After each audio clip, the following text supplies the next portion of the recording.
자, 먼저 학습 보조자료를 펴주세요. 쭉 내리시면 2주차 과제 수행 교재 학습용 데이터 커스텀 인스트럭션이 있습니다. 교재는 혼자 공부하시면서 참고해보시면 도움이 많이 됩니다. 3.1에 나와 있는 데이터 생성부터 해보겠습니다. 챗GPT 유료 결제를 하시면 설정의 커스텀 인스트럭션을 사용할 수 있게 됩니다. 초기 학습을 위해 제가 프롬프트를 만들어 두었습니다. 보조자료 아래에 있는 상단 하단 각각 복사해서 붙여넣기 해주세요.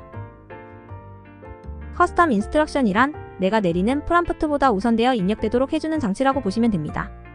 제가 역할 설정과 차근차근 진행되도록 임의로 설정을 해두었습니다. 처음에만 써보시고 삭제하시면 됩니다. 다시 돌아와서 데이터 생성을 해보죠. GPT-4 버튼을 눌러서 ADA를 켜주시고요. 사용자 칸 아래 있는 글씨들을 전부 복사해줍니다. GPT가 데이터 분석 임무를 수행합니다. 여기 쇼 워크를 눌러주시면 자동으로 파이썬 코드를 생성하는 것을 볼 수 있습니다. 바로 다음 작업을 수행해 보겠습니다. 엑셀 파일을 만들어 주었습니다. 보시는 것처럼 GPT 내부에서 자동으로 작업을 수행합니다. 이런 식으로 가상의 데이터 파일을 GPT가 만들어 주었습니다. 이제 이 데이터를 가지고 한번 데이터 시각화를 시도해 보겠습니다. 클릭수 대비 페이지 뷰, 수익 등 한번 내 맘대로 시도해 보시기 바랍니다. 자동으로 전략을 세워달라고 해보겠습니다. 전략을 세워왔군요. 바로 진행해 보겠습니다.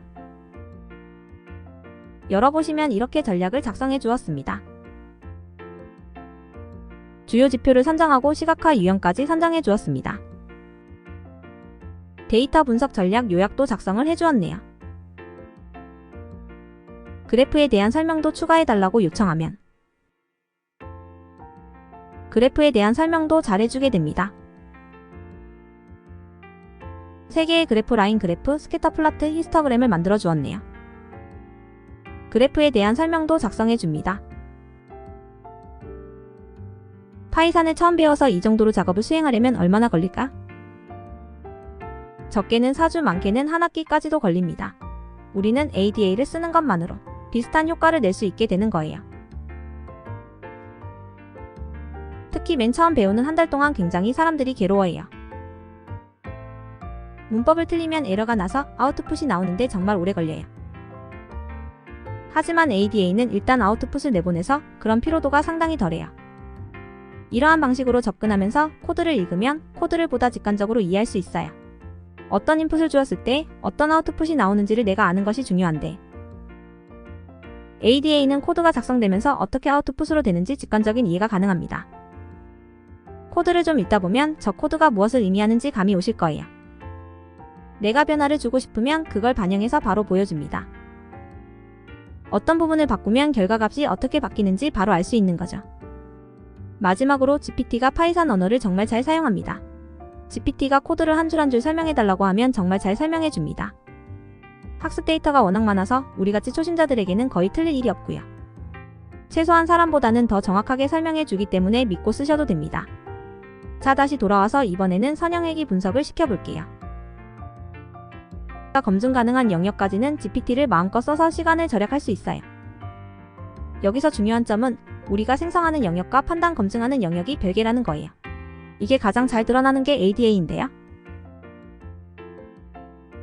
간단한 수준의 데이터 시각화, 아까 본 라인 그래프, 파이 차트, 히스토그램도 생각보다 배우는데 오래 걸려요. 하지만 이걸 검증하는 건 굉장히 쉬워요. 내가 데이터 몇 개만 1대1로 대응시켜보면 되거든요. 코드를 읽을 줄 안다면 더 편할 거고요. 자, 결과가 나왔네요.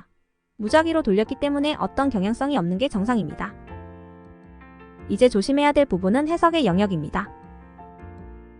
ADA로 계산은 가능하지만 GPT가 해석까지 다 맞추는 것은 아직 불가능해요. 어떻게 계산할지, 그리고 그 결과값을 어떻게 받아들여야 할지는 우리가 해야 할 영역이고요. 분석 결과를 보시면 우리가 판단하는 데 필요한 지표들을 제시해주지 않습니다. 이러한 부분에서 우리가 통계에 대한 기초 지식 공부가 필요한 거예요. 내가 다음에 무슨 질문을 해야 하지? 라는 생각이 든다면 GPT를 잘 못 쓰는 게 아니라 통계 분석에 대한 공부가 필요한 단계입니다. 내가 원하는 지표 용어를 정확히 찝어서 달라고 하면 정말 잘해줍니다. 해석이 부족하다고 판단이 돼서 P-밸류를 요청했습니다. 이런 식으로 내가 결과에 대해 판단만 해주면 나머지는 GPT가 다 작성해줍니다.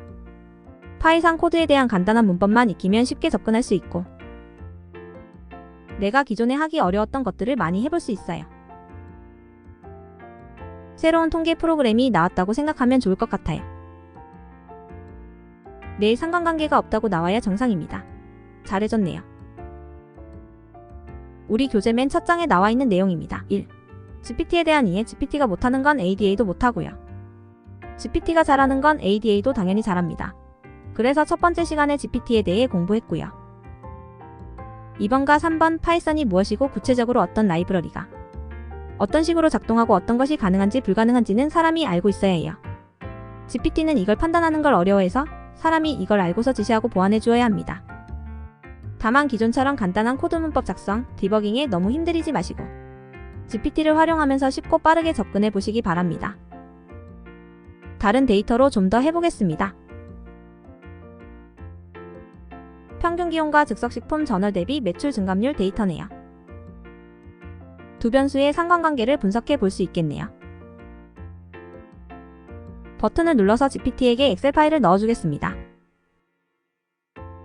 그리고 커스텀 인스트럭션 끄고 사용하시는 게 작업하실 때 더 편하실 거예요. 이렇게 입력해주면 GPT가 자동으로 분석을 시작합니다. 데이터가 변수가 두 개라서 어떤 걸 파악해야 할지 금방 감을 잡네요. GPT가 알아서 잘해주기는 하지만 내가 어떤 걸 해야 할지 명확히 안 다음에 내가 하고자 하는 방향대로 GPT에게 일을 시키는 게 훨씬 더 효과적으로 GPT를 쓰는 방법입니다. 통계학에서 기본적으로 다루는 개념들을 익히신 후에 이 데이터를 어떻게 가공할지 머릿속에서 그림이 그려진다면 그걸 실현시키는 도구로서 굉장히 편리한 도구입니다. 이론 공부하면서 GPT로 데이터 분석을 몇 번 더 하다 보면 어떤 식으로 결과가 그려질지 감이 더 잡히실 거예요. 가장 핵심은 내가 상상하는 아웃풋으로 도달하기 위한 절차를 말로 설명만 해낼 수 있다면 GPT가 그걸 만들어 내줄 거예요. 문제가 지금 무엇이고 어떻게 바꾸고 싶은지만 명확하게 GPT에게 전달해주면 됩니다. 중요한 건 상상력입니다. 선형 회귀 분석을 잘 해줬네요. 여기서 이제 우리가 앞으로 해야 할 일은 통계학에서 배운 용어들을 가지고 직접 명령하는 거예요. 그리고 코드를 보면서 잘했는지 읽고 확인하는 정도입니다. 그리고 GPT가 설명하는 게 뭔지 이해하는 게 필요하겠죠. 결정계수가 뭔지, 분산이 뭘 의미하는지 용기 내서 한번 시도해보시면 새로운 세상이 열릴 거예요. 시간별 매출 증감률을 나타내보면 금방 해줍니다. 이런 그래프 쉽게 만들어낼 수 있고요. 직접 해보는 게 정말 재밌습니다. 시간별 평균 기온도 이렇게 잘 나타내주네요. GIF로 만드는 것도 이렇게 입력하면 이런 식으로 잘해줍니다. 한번 이것저것 만들어 보세요.